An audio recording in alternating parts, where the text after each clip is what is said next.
Foi et stoïcisme, deux forces complémentaires.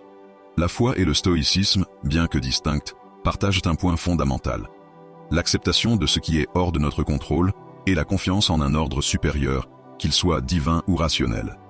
Le stoïcisme nous enseigne que nous ne contrôlons pas les événements, seulement nos pensées et nos réactions. Face aux difficultés, l'homme stoïque ne se lamente pas. Il observe, il accepte et il agit en accord avec sa raison.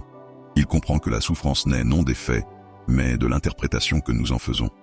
Ainsi, un échec devient une leçon, un obstacle une opportunité, et une perte un rappel de l'impermanence des choses. La foi, quant à elle, ajoute une dimension plus profonde, la confiance en quelque chose de plus grand que nous. Là où le stoïcien voit un simple ordre logique dans l'univers, l'homme de foi perçoit une volonté divine ou un dessein supérieur. La foi enseigne l'abandon à cette force supérieure, la certitude que, malgré les épreuves, tout a un sens, même si nous ne le comprenons pas immédiatement. Là où le stoïcisme prône la maîtrise de soi face à l'adversité, la foi nous donne l'espoir et la force d'endurer. Ensemble, ces deux philosophies créent une posture de puissance intérieure.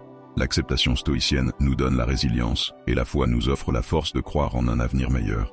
Ne pas contrôler le monde ne signifie pas être impuissant, mais plutôt faire confiance au chemin, avancer avec sagesse et ne jamais laisser la peur dominer notre esprit.